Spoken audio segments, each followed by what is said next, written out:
Alors, c'est une question qui nous est beaucoup posée, qui remonte de beaucoup d'endroits où on nous dit qu'il y a eu des fraudes.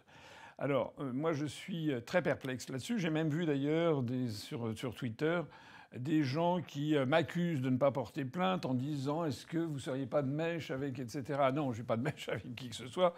Il est bien entendu que si nous avions la preuve de fraude avérée, eh bien, nous porterions plainte. Le problème qui se pose, c'est que le dimanche, quand nous avons pendant les élections, on n'est pas tombé de la dernière pluie. On avait plus de 500 militants à travers toute la France et qui ont assisté pendant une grande partie de la journée au vote et qui, au moment du dépouillement, étaient présents sur les tables de dépouillement, ont vu les gens ouvrir les enveloppes. Et donc, nous avons eu des remontées du terrain.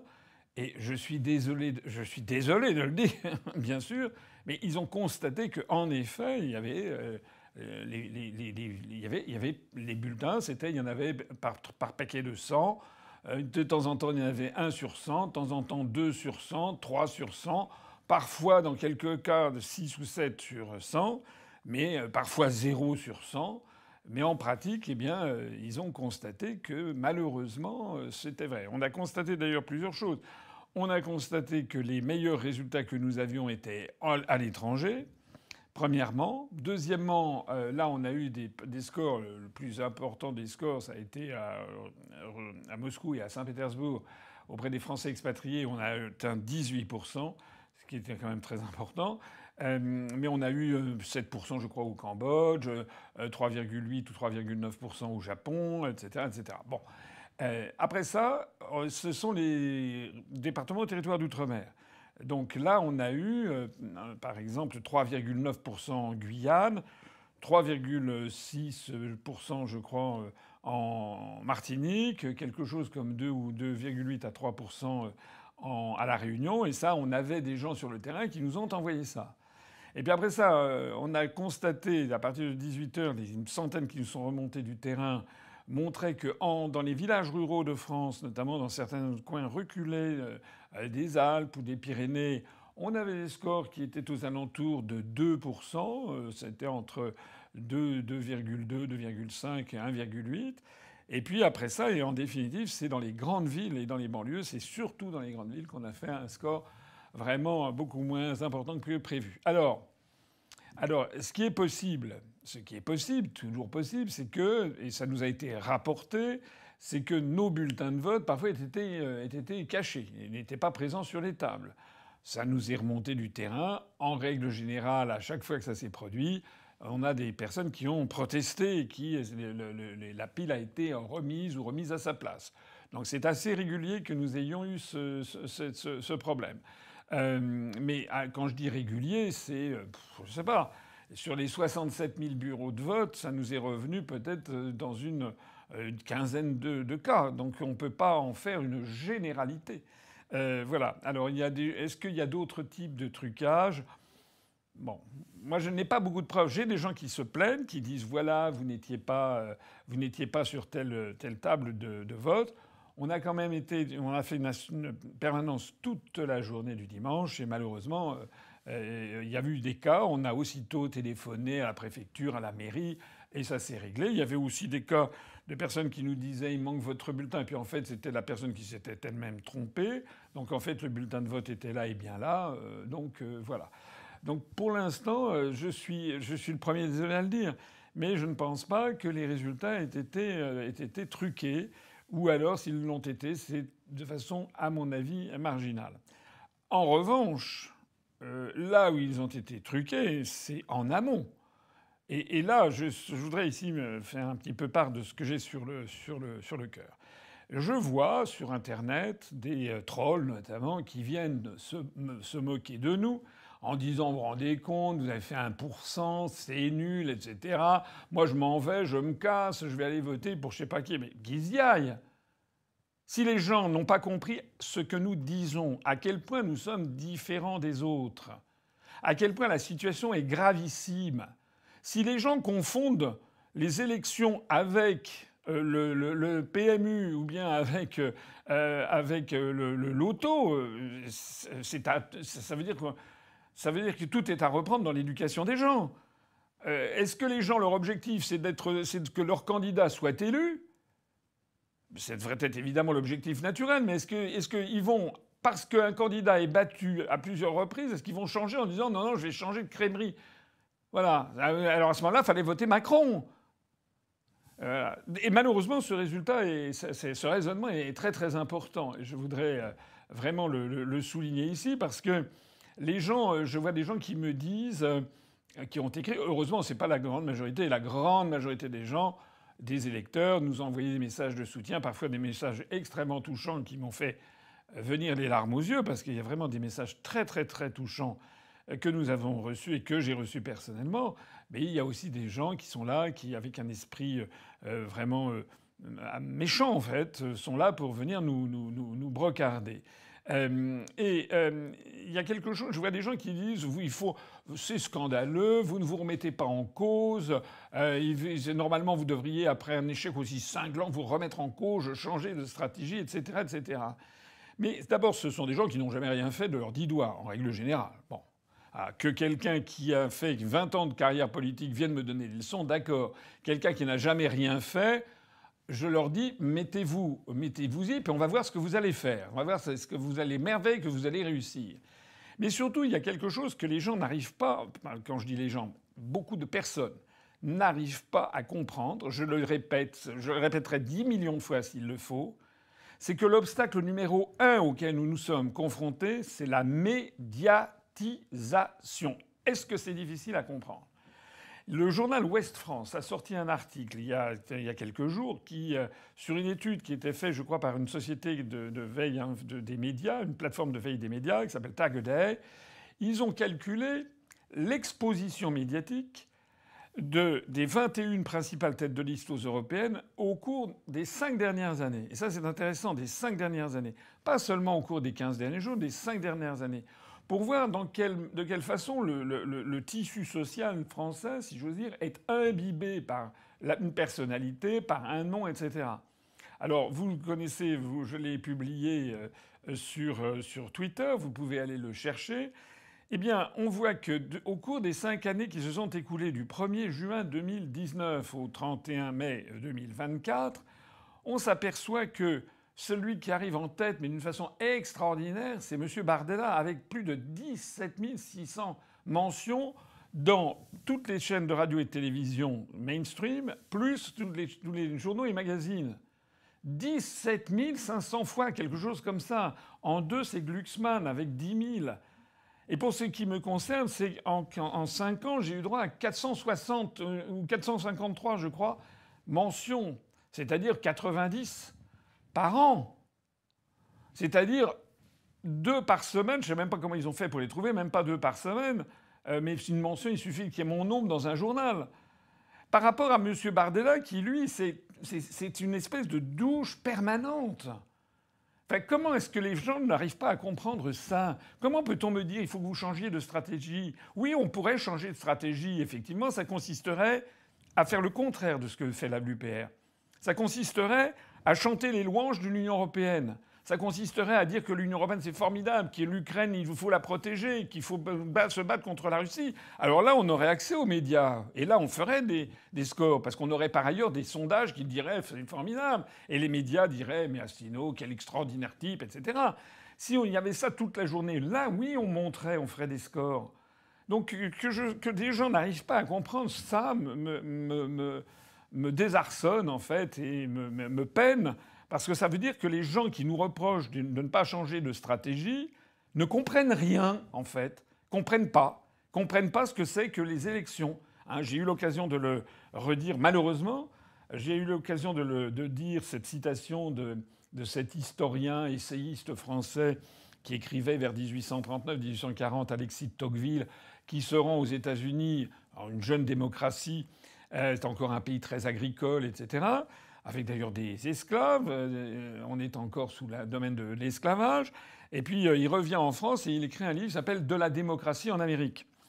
Et parce que là-bas, ils avaient inventé le suffrage universel. Universel dont étaient exclus les esclaves, dont étaient exclus les femmes, dont étaient exclus les jeunes. Mais universel, ce n'était pas un suffrage universel, mais c'était un suffrage universel en ce sens que tous les hommes de plus de, je sais plus, 23 ans ou 25 ans avaient le droit de vote, y compris des ouvriers, y compris des paysans. Et ceci faisait très peur à l'aristocratie française ou à la bourgeoisie française. C'était les idées nouvelles. Nous, on avait sous Louis-Philippe un suffrage censitaire, c'est-à-dire c'était exclusivement réservé aux hommes qui gagnaient beaucoup d'argent par an, donc il y avait un seuil, c'était en fonction des revenus. Bon. Donc le vote était réservé aux aristocrates, aux bourgeois ayant de la fortune. Et donc les idées nouvelles venues d'outre-Atlantique disaient qu'il faut faire le suffrage universel. Et évidemment, beaucoup de gens étaient inquiets parmi cette caste qui avait accès au droit de vote en France. Et Alexis de Tocqueville, bien qu'aristocrate, revient en France, il écrit ce bouquin et il dit cette phrase terrible « Je n'ai pas peur du suffrage universel parce que les gens voteront comme on le leur dira ». Eh bien, c'est exactement ça qui se produit. On a l'impression qu'au cours du XXe siècle, il y avait eu une conscience politique des gens qui s'était beaucoup développée, et on a l'impression que depuis, je ne sais pas, depuis le traité de Maastricht, enfin depuis les années 90 du XXe siècle, c'est le contraire. On a l'impression que désormais, les Français, une grande majorité des Français, se sont désintéressés de la politique et ont vis-à-vis de la politique un réflexe de consommateur. Voilà. Ils ont voté Bardella, comme je l'ai dit de façon ironique il y a avant-hier, comme ils disent une barre Nutella. C'est-à-dire ils ne savent même pas ce que dit Bardella. Ils ne se sont pas renseignés sur son parcours personnel, sur ses qualités, sur son expérience professionnelle. Ils ne voient même pas ce qu'il dit. Ils ne le voient pas. Ils votent pour une espèce de marque. Voilà, Bardella. Pareil pour Marion Maréchal. Pareil. Et donc, dans cette situation-là, nous, on a quelque chose de terrible, c'est que nous, on s'adresse à l'intelligence des gens. Ça fait 17 ans, il y a des gens qui m'avaient dit, déjà il y a plusieurs années, plusieurs personnes qui m'ont dit « Vous avez bien tort de vous adresser à l'intelligence des Français, vous devriez plutôt vous adresser à leurs bêtises. » Alors effectivement, parfois, on pourrait se dire « Est-ce que on ne devrait pas faire, je ne sais pas, des trucs... mais ça serait plus l'UPR. Ça serait plus l'UPR. » Donc les gens qui nous brocardent, les gens qui disent « vous devriez vous remettre en question », etc., mais qu'est-ce qu'ils proposent concrètement? À part dire « vous devriez, il faut il y a qu'à, il faut qu'on... » Je me permets d'ailleurs d'insister au passage sur le fait qu'il n'y a pas que nous qui sommes concernés. Si vous regardez le tableau qui a été présenté dans Ouest France, vous voyez que Bardella, celui qui a fait le plus gros score, c'est celui qui a été le plus médiatisé. Et puis après ça, vous avez Ayer et Glucksmann. Et puis, etc., etc. Puis après, vous avez Bellamy. Et puis après, vous avez, par exemple, il y a des gens qui nous brocardent parce que le parti animaliste est arrivé devant nous. Bon. D'abord, le parti animaliste a réussi à obtenir de pouvoir continuer à maintenir un petit chat ou un petit chien ou je ne sais pas quoi sur une affiche. C'est un scandale, à mon avis.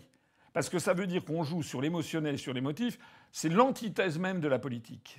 En fait, c'est vraiment du populisme de montrer un petit chaton. Moi, je trouve ça dégueulasse. Je le dis comme je le pense, parce que ça veut dire qu'on joue sur l'attachement qu'une personne peut avoir pour un petit animal pour le faire voter pour un parti qui, par ailleurs, est un parti européiste. Bon. Mais par exemple, Madame Hélène Touy, qui est à la tête du parti animaliste, allez regarder, elle a eu beaucoup plus de médiatisation que moi au cours des 5 dernières années. Elle n'en a pas eu énormément, elle en a eu plus. C'est un fait. Allez regarder. Et donc... Jean Lassalle, ou bien Governatori, ou bien ont eu, comme moi, des faibles médiatisations, et donc ils ont des faibles scores. C'est aussi simple que ça.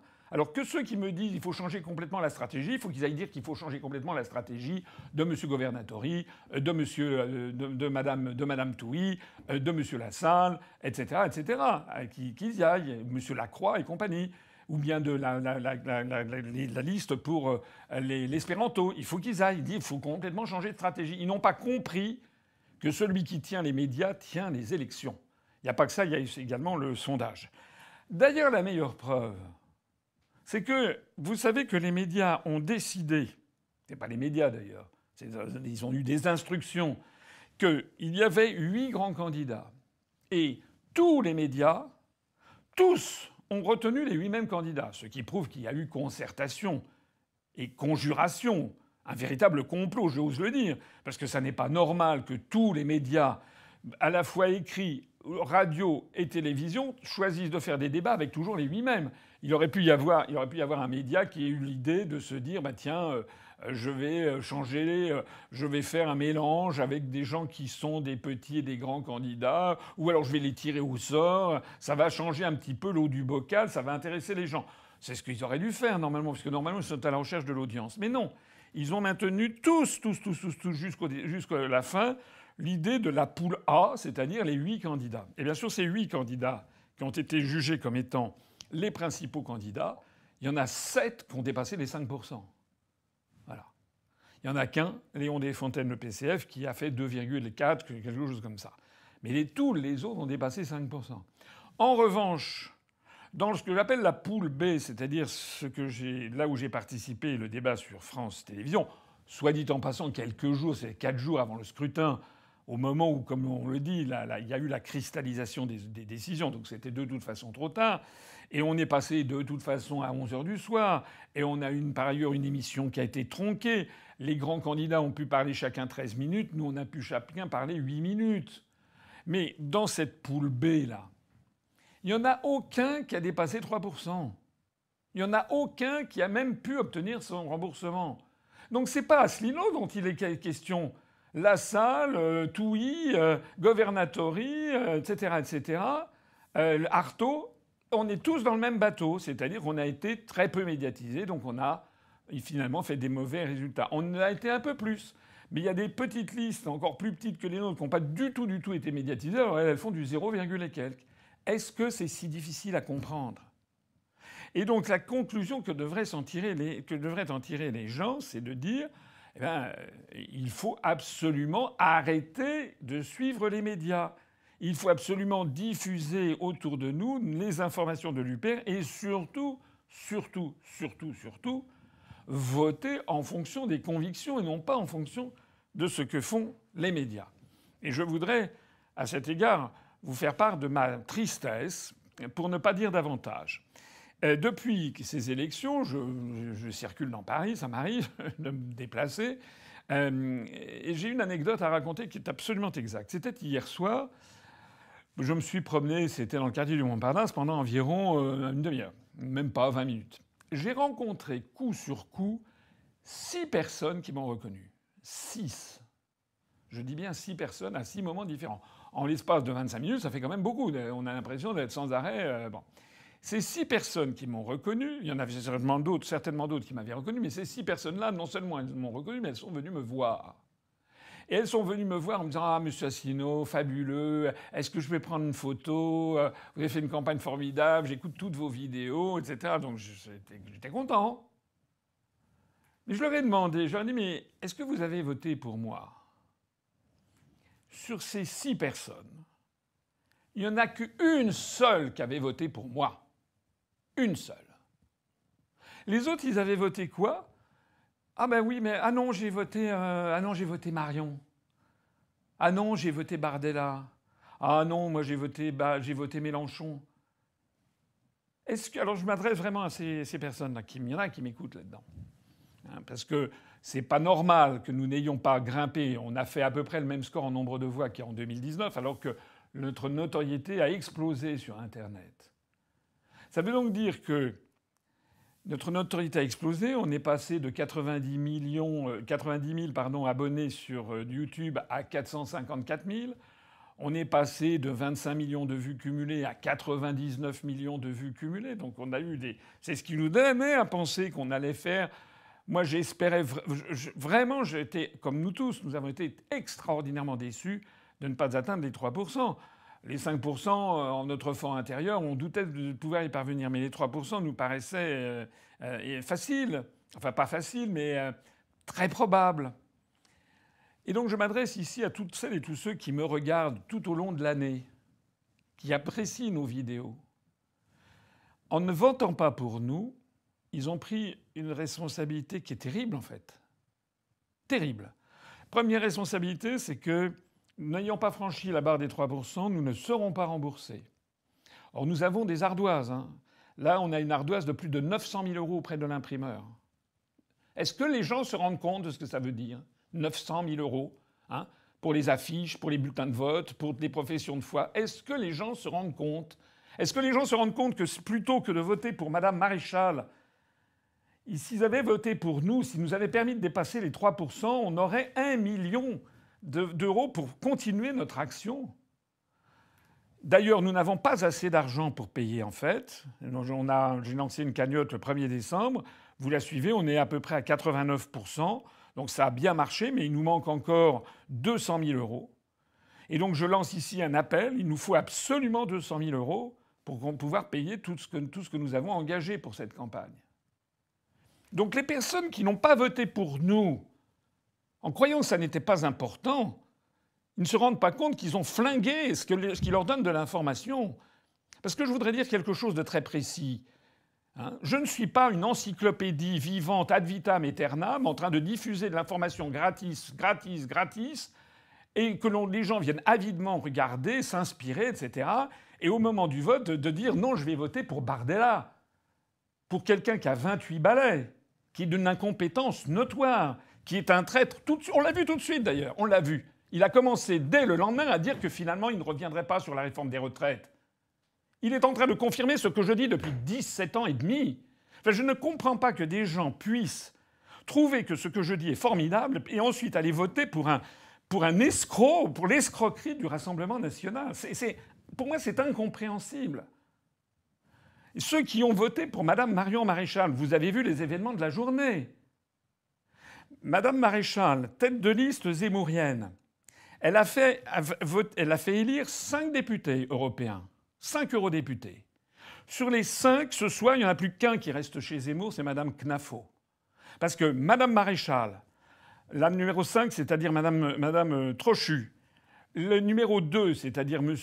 Pelletier, le numéro 4, M. Bay, vont partir avec Mme Marion Maréchal et faire alliance avec RN et le LR. Vous trouvez ça bien d'avoir voté pour Marion Maréchal ? Pour avoir en fait des élus qui maintenant vont être accoquinés avec une partie de LR, même si comment s'appelle-t-il, Ciotti est désavoué par les barons de LR, il y a une partie très significative des adhérents de LR qui soutient Ciotti. Donc on voit apparaître une espèce d'alliance RN-LR, avec tout ce petit monde va se retrouver dans le groupe ECR avec Madame Mélanie. On le savait, je l'avais dit à l'avance. Ça ne va rien changer du tout. Est-ce que vous vous rendez compte ce que c'est d'avoir voté pour Mme Maréchal? Alors que si nous, on avait eu 5 députés, est-ce que vous vous rendez compte ce que ça aurait changé? Alors pourquoi les gens font-ils ça? Les gens, ils font ça, je suis désolé, par superficialité. Le nombre de gens que je l'ai dit tout à l'heure, parmi les 6 personnes que j'ai rencontrées, il n'y en a qu'une seule qui a voté pour moi. Et les autres, je leur dis, mais pourquoi vous avez fait ça? Ah oui, mais... Et toujours ce qui revient, c'est « Oui, mais on savait que de toute façon, vous feriez un petit score. On savait que vous n'arriveriez pas. » Donc ça, c'est la tyrannie des sondages. C'est la théorie de la self-fulfilling prophecy, la prophétie auto-réalisatrice des Américains. À force d'avoir l'IFOP qui, jour après jour, après jour, après jour, après jour, dit que l'UPR fait 0, 0, 0, 0,5, 0, 0,5... Les gens, ça finit par entrer dans leur... Et ils croient plus l'IFOP, qui est comment dirais-je, une entreprise qui s'est livrée déjà à de nombreuses escroqueries. C'est pas moi qui le dis, c'est la commission des sondages. J'ai déjà eu l'occasion de l'expliquer, je ne vais pas revenir dessus. L'IFOP avait fait des faux sondages. Par exemple, le 16 février 2022, il donnait M. Zemmour à 16,5% et au deuxième tour de la présidentielle. Et la commission des sondages avait mis en garde, il y a des articles sur le sujet en disant que c'était un faux, l'IFOP. Donc l'IFOP a mis dans la tête des Français, qui s'intéressent un peu à la politique, eh bien qu'on n'y arriverait pas. Les médias nous ont mis en poule B à 23 h dans le meilleur des cas, et sinon complètement invisibilisés. Donc les Français se sont dit, il n'y arrivera pas. Mais enfin, nom d'une pipe, je ne sais pas. Enfin, pour moi, je ne comprends pas. Je ne comprends pas que lorsqu'on avait une élection qui était une occasion absolument rêvée pour nous envoyer 5%, envoyer des eurodéputés au Parlement européen, il n'y avait aucun risque. Je l'ai dit sur tous les tons.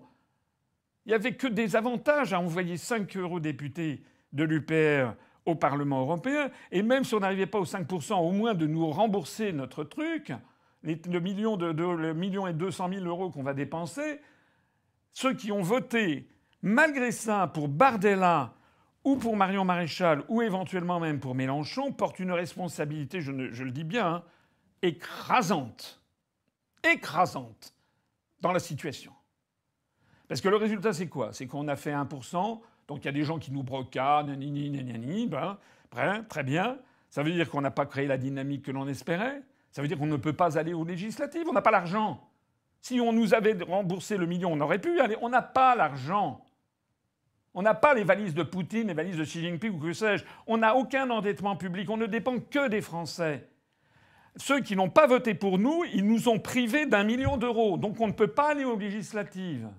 Est-ce que les gens peuvent le comprendre, ça? Alors ça veut dire quoi aussi? Ça veut dire qu'à partir du moment où on a fait 1%, qu'on ne va pas aux législatives, même aux prochaines élections, les médias nous mettront toujours dans la poule B, le petit candidat. Donc c'est un cercle vicieux dans lequel les Français qui croyaient en nous, qui croient en moi et en nous, et qui n'ont pas voté pour nous, ils nous ont enfermés dans ce cercle vicieux.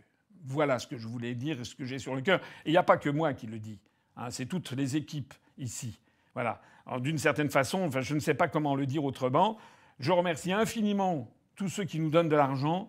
Je remercie infiniment tous ceux qui, malgré l'adversité dans laquelle on a été plongé, malgré ces entreprises diaboliques, en fait, consistant à nous invisibiliser, consistant à mettre des sondages absolument affreux, etc., qui, malgré cela, ont eu la persévérance, l'opiniâtreté de voter pour nous. Tout cela, je les remercie.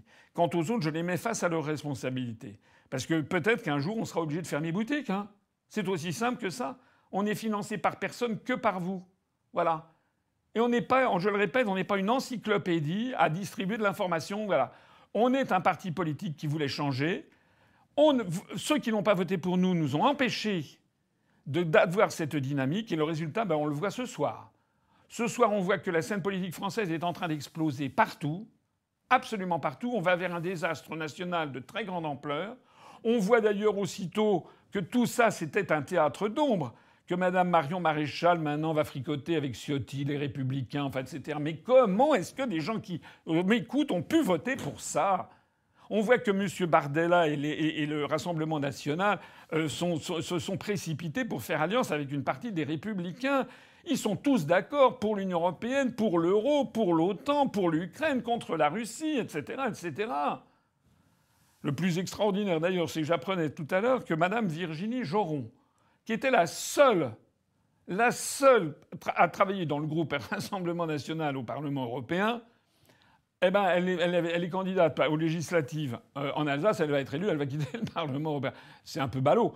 C'est-à-dire que le groupe RN, qui avait auparavant 23 députés, passe à 30 députés. C'est bravo. Ça, c'est impressionnant.